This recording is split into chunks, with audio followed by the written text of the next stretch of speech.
All right, y'all, this video is called How Being Trauma Informed Can Actually Perpetuate Trauma. Now, before I dive in, I want to share with you a little bit, just super quick, because I know you don't really care, about who I am and why, and I don't think qualified is the word, but how my experience could lend to this material and give maybe that part of your brain permission to go, maybe I'll listen to this, maybe I'll be open-minded.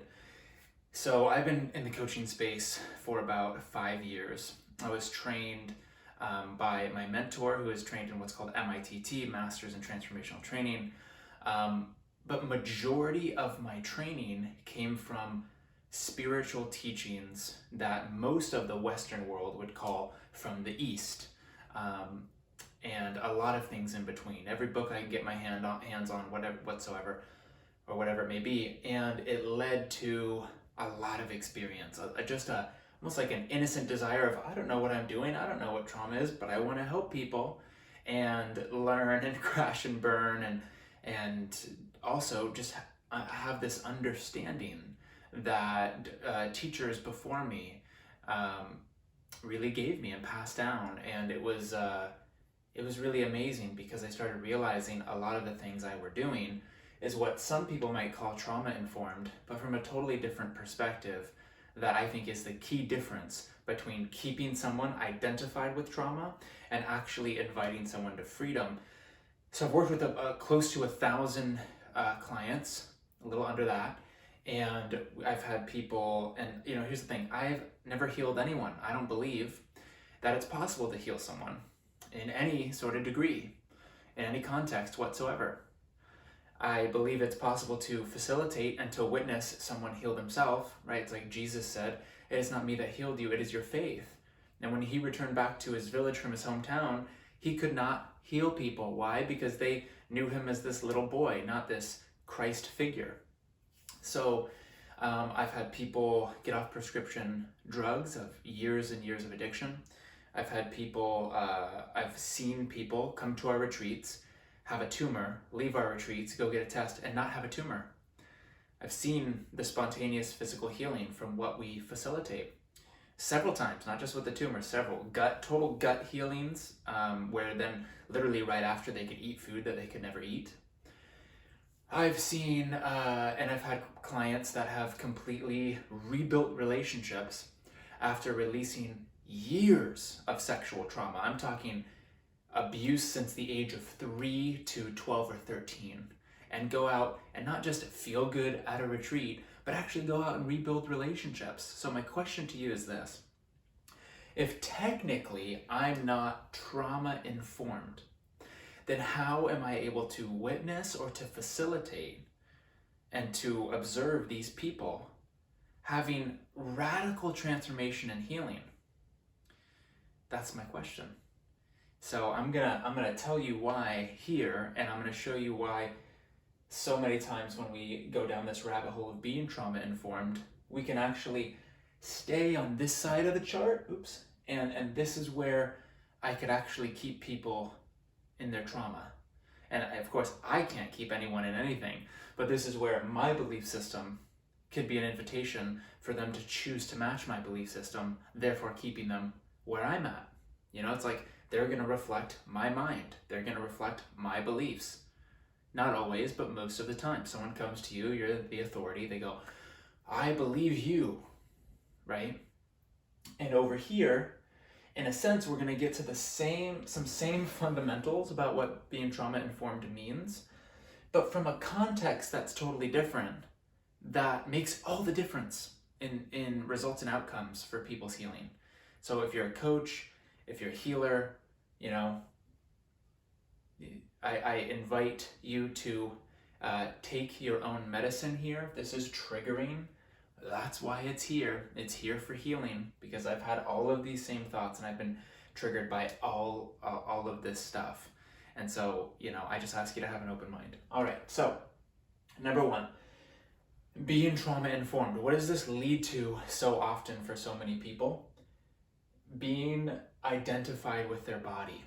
Now, this isn't an intentional thing, at least from my experience, but when there's such an emphasis on trauma being stored in the body, and then the body being the thing that is looping or creating the trauma, now you have a separation that occurs. You have me and you have my body. You have, well, it's in my body. So who's saying the my body? There's two there. So if my body is the holding the trauma as the source of the trauma, and in some circles they say, well, that's not the source. The beliefs are the source, and then it gets held in the body and then creates a loop and reinforces what's going on in the mind, or in the brain, technically the neural pathways. So you create a loop. We call these trauma loops, right? It's like I have these beliefs that create these emotions, that create these thoughts, that create more emotions, that create more thoughts and actions. And since I'm not getting to the root, I'm just looping on chemicals. But what happens here so often is people blame the chemicals. They go, oh, you're only doing that because of the chemicals. You're only doing that because you have this a damaged nervous system. So you got to heal the nervous system. Now I'm going to tell you this one line, and I hope that this will make this all clear. This one line, it will change everything, but everything that I go through will make this clear, so stay with me.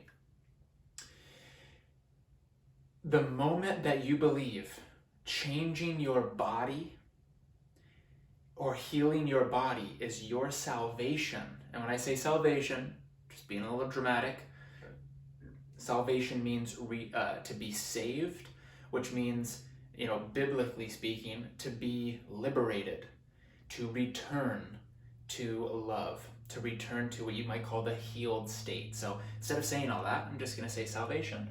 If you believe, I'm going to heal my nervous system, I'm going to heal my gut, I'm going to address the body, and that's going to lead me to peace, to inner peace, to freedom, you are setting yourself up to be absolutely trapped and enslaved by your body for the rest of your life.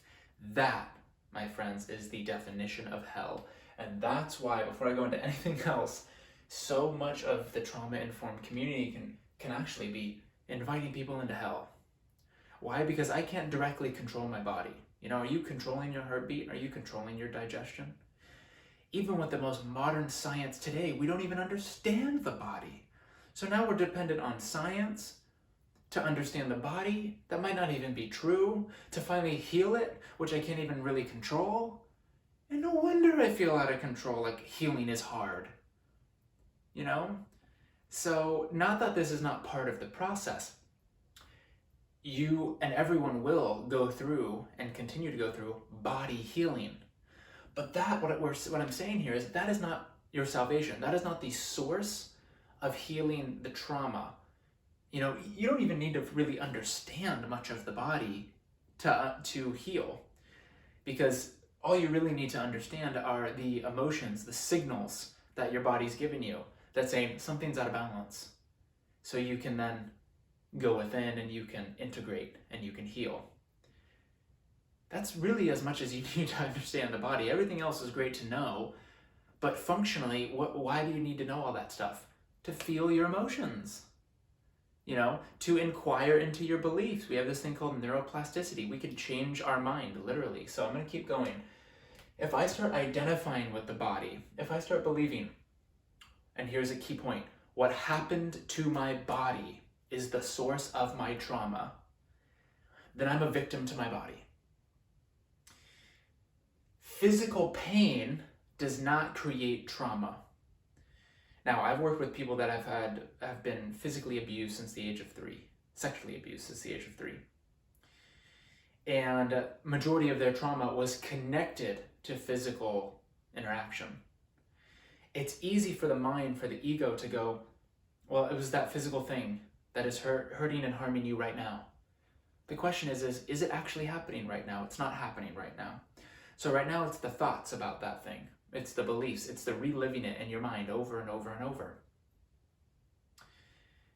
So right now, is it the physical thing or is it the mental thing? And that's when we go over here. Well, we'll end up going over here, but It's a mental thing right now. And here's the thing, now is all we can deal with. We can't change the past. Can you? Go ahead and try. All you can do is change your perception of the past. You can't change your body either. All you can do is change your perception of it. You know, you could do your best, you could put lotion, you could do these sort of things, but then what the body does, you're not directly controlling that. So again, when I believe in my body identity, well, it's this physical thing that happened to me that's the source of my trauma. Well, I can't control that. So now I'm a victim to that. That thing's in the past, right? And it's stored in my body. So I need to find some way to get it out of my body, you know? See, we just start going down a downward spiral for a lot of people. And then it's like, oh, well, now how do I get it out of my body? Well, there's a process, you know, of doing things with your body, of doing this, and all these things. But it's a lot more simple than that. I'll get to that. So if I'm identified with my body, I believe I'm this separate self. I believe I'm this body. And ultimately, I will believe that I'm separate from you. I'm separate from everything. It's like being a little wave in the ocean versus being the whole ocean, experiencing yourself as a wave. This is where if you never hear stories of Buddha or Jesus going, you know, you guys need to be trauma informed. Now, they might have said it in different ways, and they're probably using words like unconditional love, know yourself, you know, compassion. Those are probably the words they were using. But how much of the teachings from some of the most enlightened masters on the planet that are completely liberated from suffering are saying you need to heal your nervous system? Yes, you're going to heal your nervous system. Yes, that needs to happen. It's going to happen. But that's not the cause. That is not the cause of suffering. And that'll keep you suffering. Okay? The moment I think, okay, I need to heal this part of my body and I'm not there yet, it's in the future, I can't really control it, I'm putting my healing in the future. And then I'm creating a process. And a lot of times what will happen is you'll just stay in a process forever. Right? So if I'm this body, I'm in separation consciousness. I'm separate from you. I'm separate from all that is. I can die. Whatever happens to this body is happening to me. That's where the identity comes in. And we're going to talk about identity a lot because that's what trauma is all about. It's all about learning to re-identify as a larger self. I call it drawing a bigger circle. You know, we're born, we're not taught these kind of things. We have a small circle. What's a circle? Our sense of self. This is who and what I think I am. Who I am, that question, who are you, is one of the most important questions in life. It's not talked about in being trauma informed. If I think that I'm this body, you can give me all the healing in the world. One of the things it says about being trauma informed is just make sure to not re-traumatize them. Well, that might be great in the beginning to start doing inquiry, to start doing the psychotherapeutic work. But if we're always trying to hold on to not being re-traumatized, then I'm holding on to a future that I want to avoid. And what I avoid chases me. I can't control it. Can I control the future? Can I control what happens? No. So that's not going to lead to ultimate freedom. Ultimate freedom says, I don't care what happens because I know who I am. I know I can forgive. I know I can choose the meaning that I give to these things. And ultimately, I know that I'm an indestructible, infinite being, and I'm not this body. That's called unity consciousness. That's the I am. People look at that, and it's so easy in the spiritual community to just go, oh, I don't need to look at my trauma, I am. And then use this as a bypass. That's why so many people the trauma-informed community is so burned from the spiritual community because they're going, oh, look at all these bypassers. But see, the answer is right in between.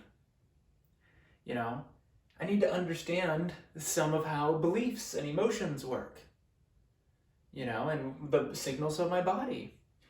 But I also need to transcend that. No spiritual enlightened master has ever said, you need to, once you fully identify with the body, you're free, Once you just work on your body, you're free. No. It's the whole picture. And, trauma-informed approach, we'll talk about a holistic approach and these sort of things. But they don't talk about the I am. They don't talk about your spirituality. They don't talk about consciousness. And here's the thing. All of this is consciousness. It's all light. That's a scientific fact. And that carries information. That's a form of awareness. It's consciousness. Your body exists within your consciousness, not the other way around. This is actually a projection of your mind. And I'll prove that to you when I talk about dreaming. So let's stay with this. The I am presence means is unity. That means I am that.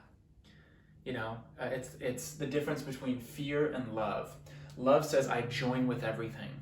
So, let's say I'll just speak to some of my own trauma.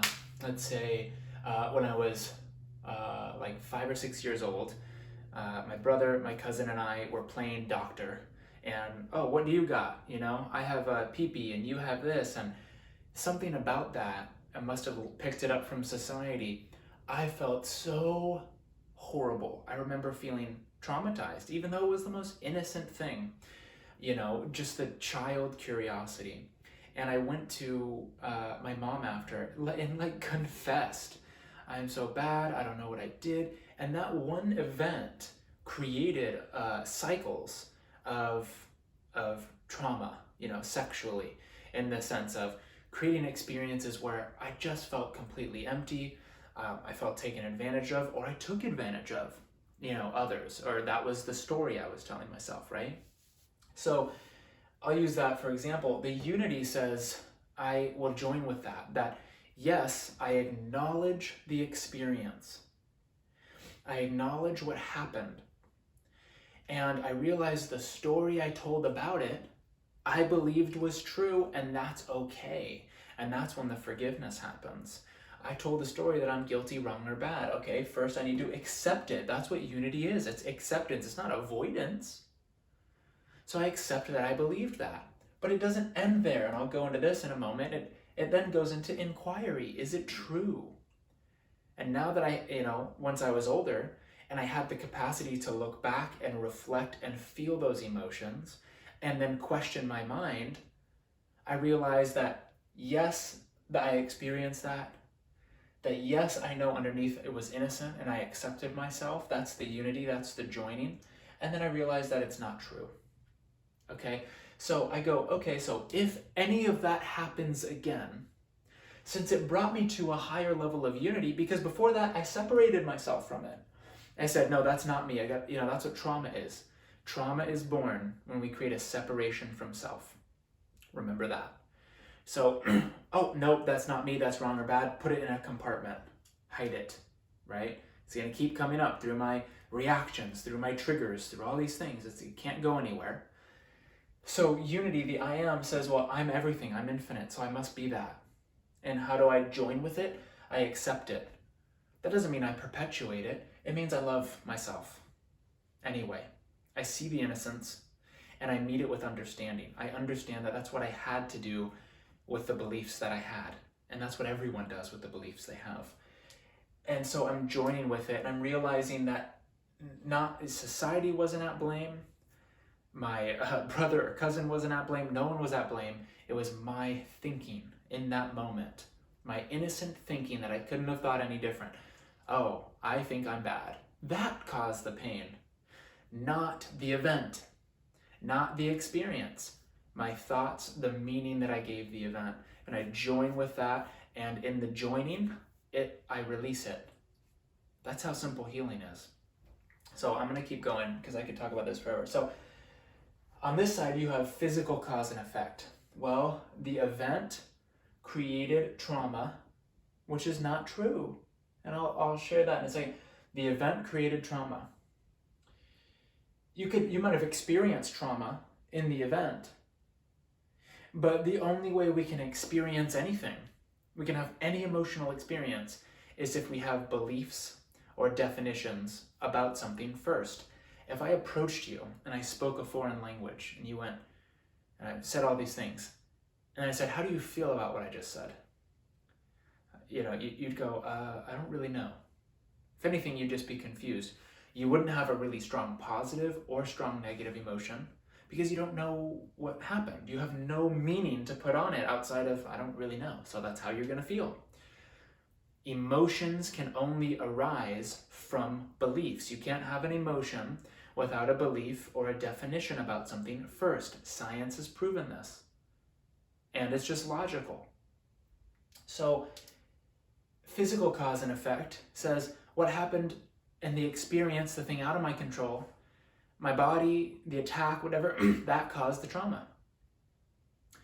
Well, my friends, that's impossible. Now, again, this doesn't take away from you experiencing. See, this is where a lot of people get confused. There's a difference between an experience and the mechanics of an experience. Experience is what you believe happened, and that is real and true and valid. This is part of what my new definition of being trauma-informed, it's part of this understanding. Your experience is valid. You did experience being abused. You did experience those things. You experienced being traumatized. You experienced being controlled and dominated, right? But that doesn't mean mechanically that is what happened. So it's a multidimensional kind of perspective. It's a this and that. So yes, you experienced something physical happening, causing an effect. But to be free from that is to realize that the physical experience cannot cause anything. That it was only the mind, the belief system, the meaning-making machine called the ego that could create cause and effect. Let me ask you this. If I turned your thoughts off, your beliefs off, you couldn't think, you would have no feeling, right? I'll go back, I'm going to talk about this in the dreaming. You'd have no feelings. In that state of just, you'd probably be like this. Not a whole lot of love or anything. They'd just be, I can't even say nothing because that's a thing, right? Just neutrality. If something happens to you, you wouldn't have an emotional response. You could be beat up, and you can't think. You can't believe anything. So you just let it happen. Or maybe you move away from it. Who knows what will happen? But you couldn't be traumatized from that. Imagine that. You couldn't think. Impossible to think. Can't think about dying. Can't think about your safety. Can't think about any of that. Just nothing.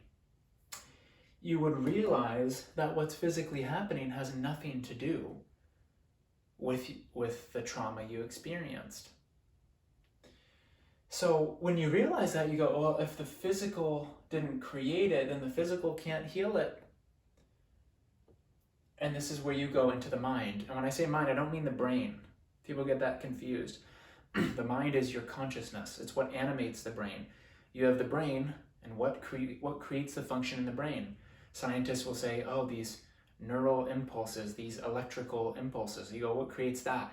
You keep bringing it back, there's no answer. They go, I don't know. Well, consciousness, awareness. That is who you are, right? You're not your body. If I cut off an arm, you won't feel like less of yourself. This is what everyone that has lost limbs report. They go, I don't feel like less of me. If anything, I feel like more of me. Why do they feel like more of them? Because the losing of an arm or legs or all of the limbs brought up so much fear that kept them, remember, body identified, separate from themselves. And then they joined with that. They forgave, they questioned, they created unity. So their sense of self expanded. They created a larger circle. So I feel more like myself. Pretty wild, right? So when we realize the physical events in our life cannot cause us to feel anything, it's only the stories that we tell about them, the stories we create in our mind. Then we also realize that every event is meaningless. Now this is really hard for a lot of people in this category to understand. Trust me, it was hard for me to accept as well. You're telling me when I was beaten and raped and taken advantage of, that didn't mean anything? Now don't get that confused for that event isn't significant for you. Don't get that confused with the knowing that that event changed your life. And it could be an extremely negative way or extremely positive way or both. That's not what that means. It means that there's no built-in meaning. It's not like God was like, all right, I'm going to give everyone free will. Because see, to really change your paradigm here, you have to go back to a different context of thinking. You have to see the world differently. You have to change your worldview, or you'll be in a little bubble. That's why I asked you to have an open mind. So if it's not like God was like, I'm going to give everyone free will, but certain events have these meanings, and they cannot choose what those certain events mean. Would that make any sense? Then we wouldn't have free will. It's not like we have 90% free will. If we were given 90% of a choice, if you understand reality, it's a fractal, right? A galaxy is a spiral, right? Underneath that you have suns and planets that rotate, but they're actually going through space. It's also a spiral. You see the spiral of creation in the snail, even in the top of our heads, and how water flows. 1 second, I gotta check the time. Okay. So what does that mean? Every part contains the whole. You are a whole contained within a part. You're not apart from the whole. You are a part of the whole. So, if you have 100%, if you have inherited 100% of God's DNA in this form, everything has. So if one person has free will, or if there is free will, and there is, you know how I know? Because I'm going to choose to do this. Okay? So if you want to talk about free will and destiny, that's another call. But we have 100% free will. What does that mean? You choose what situations and circumstances mean. If I were to look at the Mona Lisa with someone else and I went, man, this is beautiful. Someone else said, man, this is ugly. Who's right? The answer is they're both right, they're both wrong. It has no meaning. That's just their story. It's just what they make up in their mind. And what I'm going to tell you is that's the cause of all trauma. It's not in the brain. It's not in the body as the cause. It's in the consciousness. It's in the beliefs that you hold in your mind, your non-physical mind, that's being reflected in your body and in your brain. Your body and brain and entire reality is a reflection of that consciousness. Why? Because when I believe something to be true, I then feel something. I have an emotion. That emotion literally electromagnetically attracts thoughts to me. I'm an electromagnetic being. We all are. And then those thoughts encourage what I do. So I go from belief all the way to doing. And everything that I do, every choice that I make, leads me to every situation and circumstance in life. In the spiritual community, they might misunderstand this and go, you're responsible for that person abusing you. What? How? Did you do it? No. So how's it your responsibility? Can you control it? No, that's ridiculous. The only thing you're responsible for is being there, right? Because you made a choice to be there. That's it. There's nothing wrong or bad about that. Why this is so hard is because this is where self-judgment gets piled on. I shouldn't have done this. This was wrong or bad. My question is it true? Because it's not true.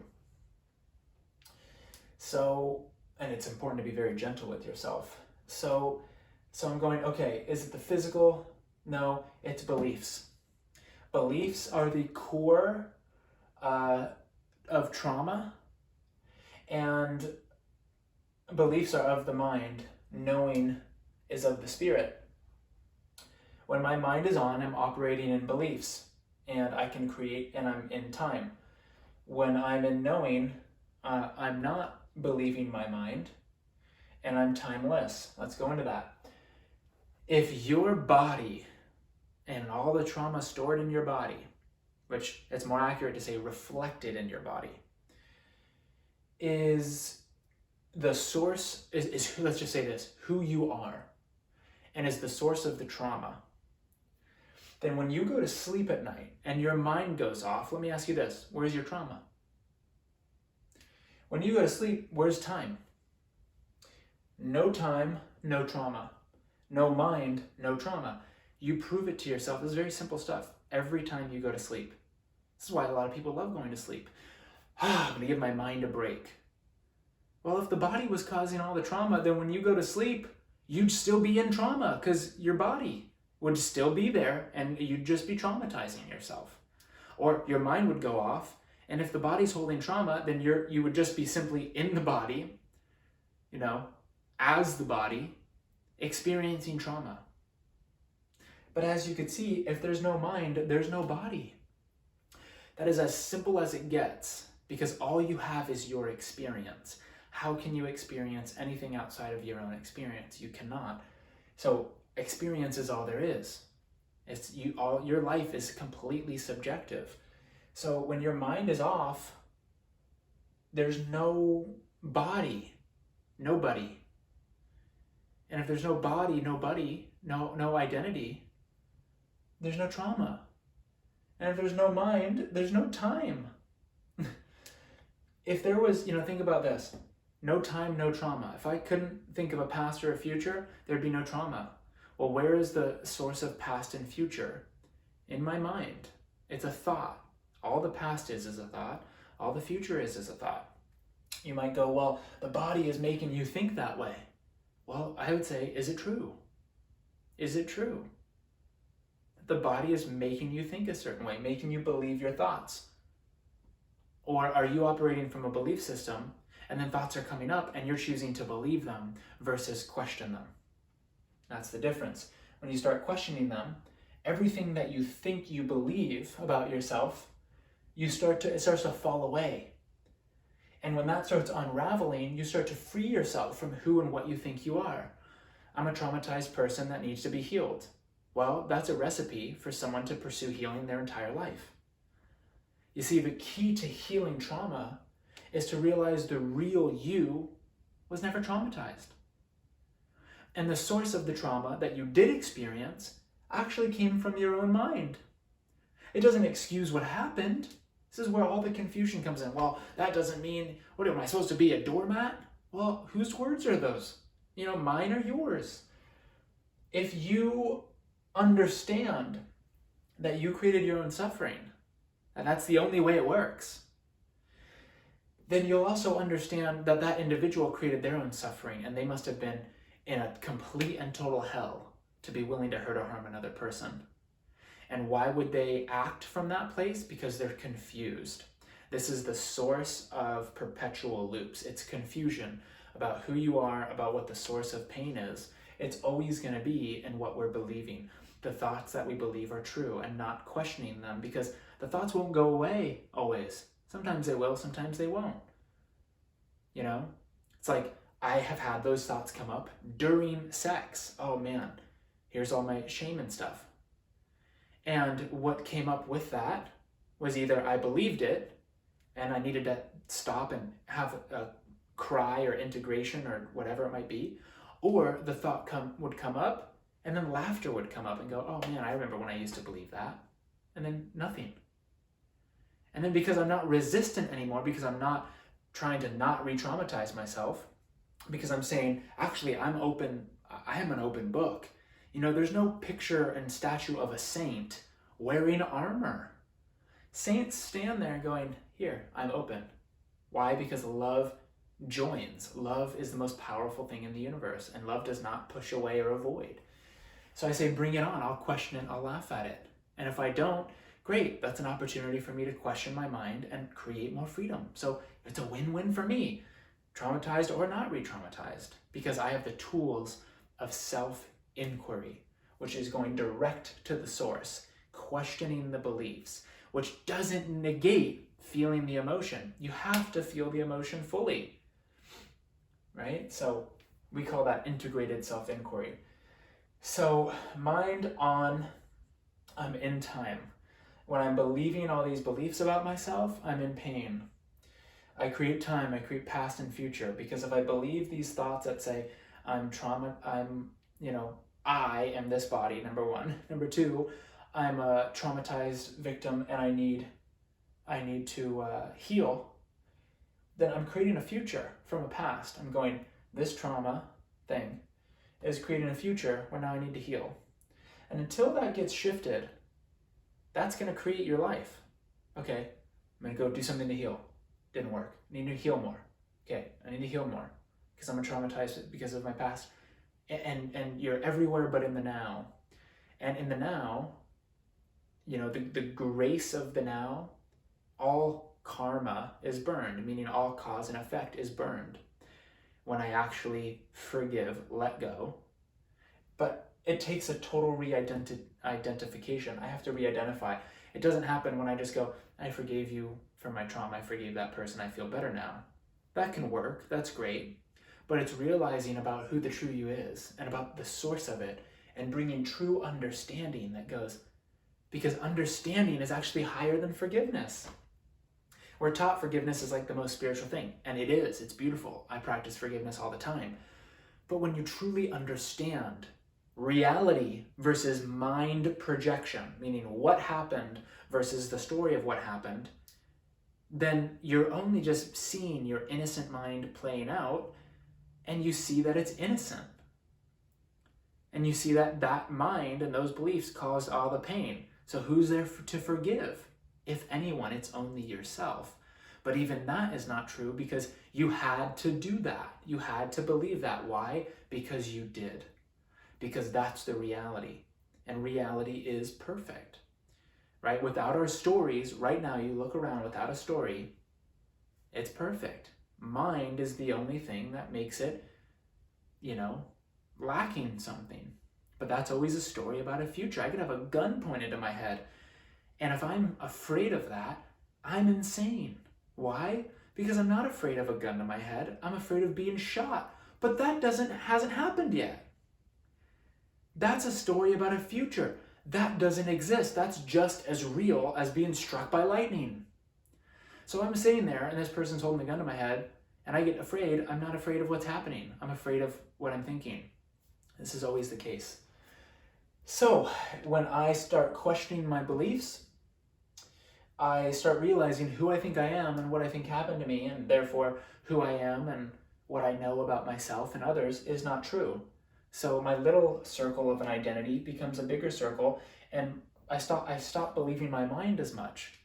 I instead of being in the mind, I'm in mental loops. I start observing the mind. I start going, oh, look at that. That's not me. I'm the one watching. I'm the one choosing.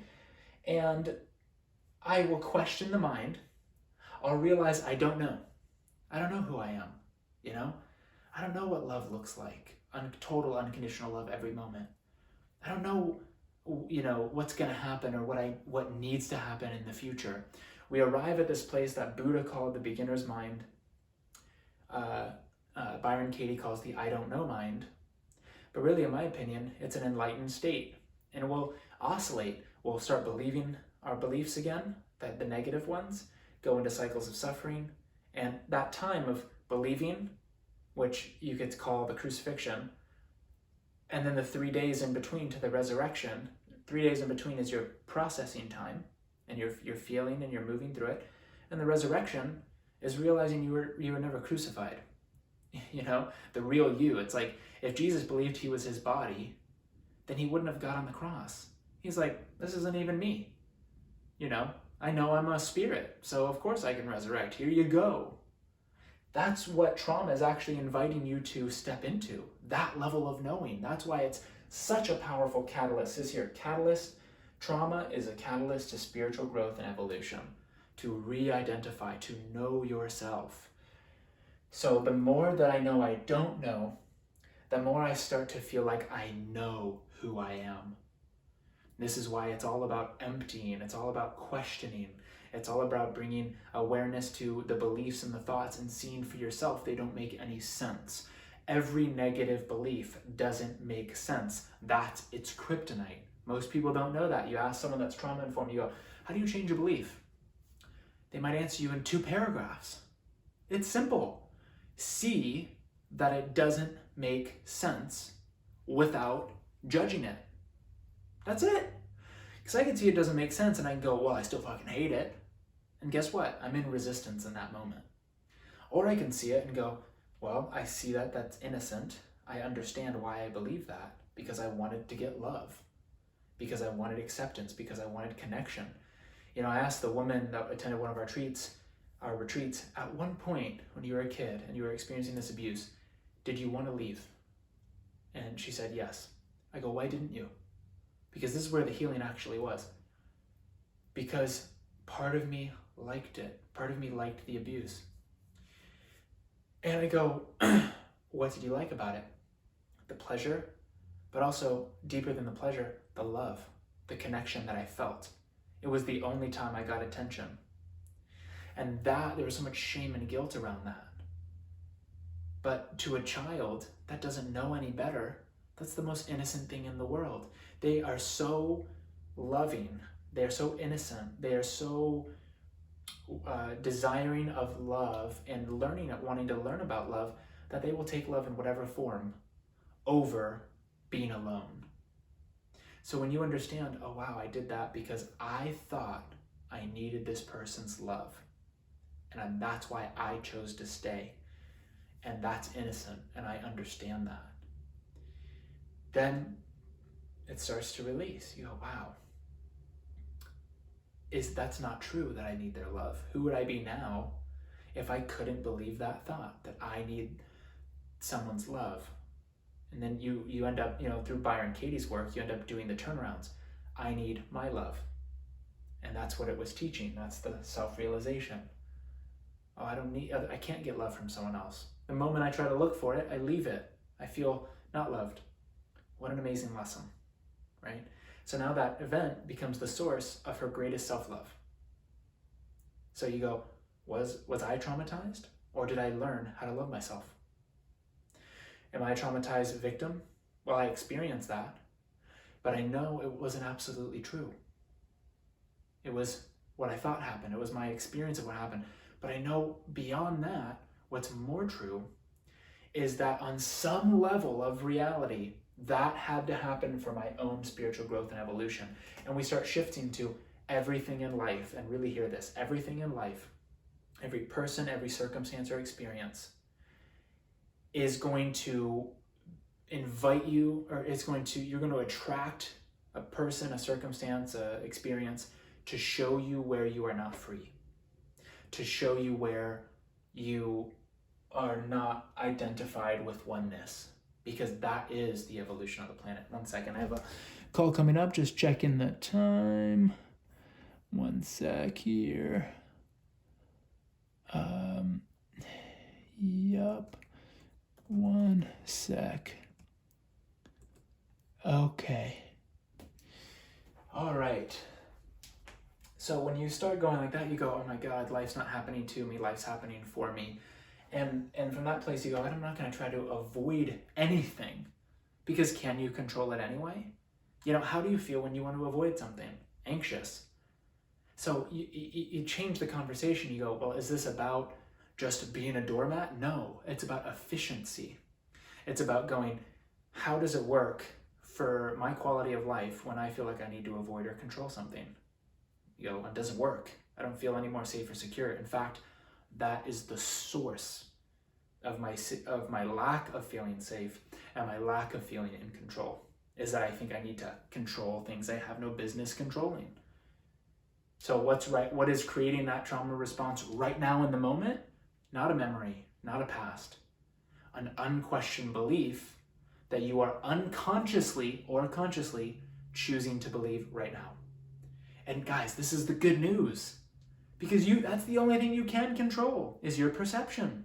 This is why in the Course in Miracles they say the Course is about miracles. What's a miracle? A shift in perception. That's all you need. So how do I heal my trauma? I re-identify. How do I re-identify? I question my beliefs. I realize I don't know. Through that not knowing, I start to see who I really am.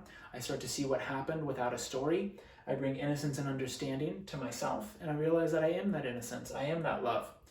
And these beliefs were only here to help me know myself.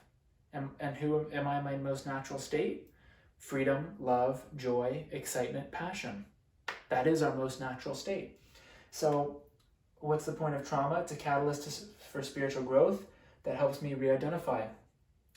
I re-identify only when I see that my trauma is an illusion that I'm perpetuating now. Doesn't mean it didn't happen, doesn't mean it's not valid, doesn't mean it doesn't affect you in a certain way, but where is it happening? Is it happening right now? Where is it being experienced right now? Just in the mind.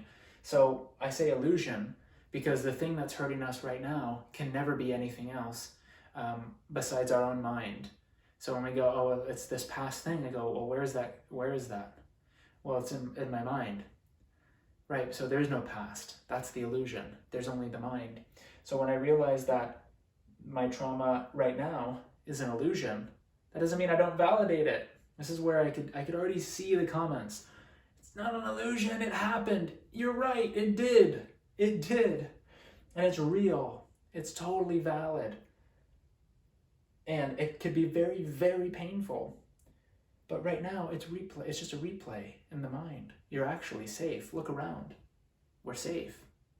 And the great thing about the now moment is we're actually always safe. So we start to see that. We start to see that's just my ego trying to survive. And I'm not that. So I can actually step out, question it, see it doesn't make any sense. Highly recommend Byron Katie's work with the 4 questions and the turnarounds. And I re-identify, I release it. I realize it was just a catalyst for spiritual growth and evolution. Lastly, and then I got to jump off here, this builds upon what creates true, what I believe, now this is my beliefs, not ultimate truth, whatever that means. To informed, it means to know yourself. And again, this side here, this is where like the whole non-duality world exists. It's a whole world, mostly in the East. It's what the Buddha talked about, non-duality. You know, it's like, I end up going, I don't know who I am. And if I don't know who I am, I don't know what anything is. And I start to see things without the labels, without the meaning. That's the freedom. It's not this or that. It's not right or wrong. It's beyond that.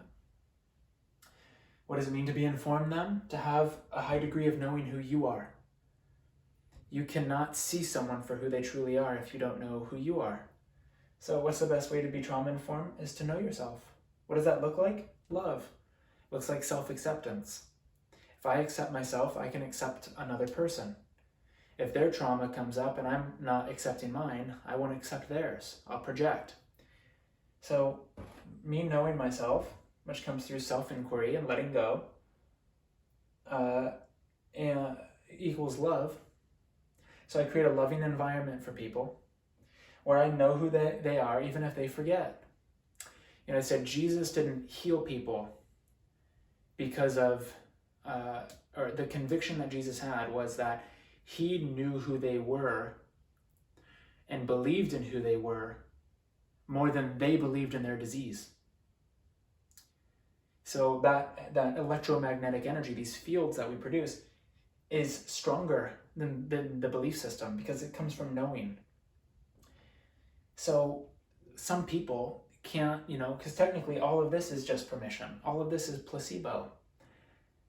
You know, has there been anyone on the planet that is healed without someone else creating a trauma-informed space and going, I'm going to love you, I'm going to bring people around you, I'm going to make sure you have connection, I'm going to make sure I understand your culture. These are some principles from the trauma-informed communities. Has there been anyone else that is healed outside of that? 100%. But do those things help a lot? 100%. Because there's a lot of people that go, I've never even experienced unconditional love. I don't even know what that's like. So providing unconditional love, and typically when you're a person that is giving the unconditional love and you know yourself, people will gravitate towards you. So typically more people will join than just one. And you won't be opposed to that because you're going to be in love with what is. You're in love with reality. Oh, more people show up, that must be what needs to happen. You know, unless I get this divine, clear inspiration and I absolutely know without any hesitation that it's not, then I'll move away from that. But that's not a thinking process. That's a knowing process. What is knowing? If I said, hey, put a penny on the ground, and you put it on the ground. Actually, just pause the video and do this. Get a coin, put it on the ground, pause the video. Now come back. Now pick it up. All right. Have you picked it up? Great. What does that mean? Did you think about it? Did you have to go, oh, how'd I do that? What muscles am I going to use? How's this going to work? No. You just picked it up. That's what knowing is. It's movement. It's just love moving through you. It's not even you. You just watch it happen. That's the level of grace you get to here, right? That's the non-doership. So to be informed is to know myself, is to be in unconditional love and to be wanting to give that to others, and to understand self-inquiry, to be able to support someone in guiding them and having them guide themselves to question their own mind. And then typically there's going to be people all around that. And, it's really hard to hold on to fear and pain when everyone around you is in unconditional love, or even one person is in unconditional love. That's how powerful it is.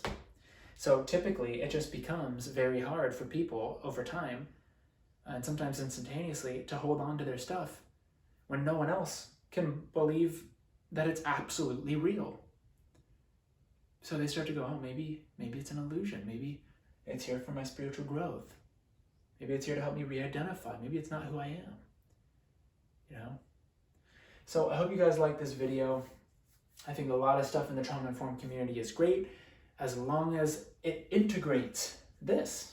Because all of this is just techniques and tools. Techniques and tools don't heal or do anything. Only belief does.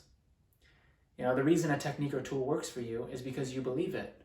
You can go study the placebo effect if you want to understand that. So thank you so much for watching. I'll see you next time. Please share with people you care about. Very powerful stuff, and I'll see you soon.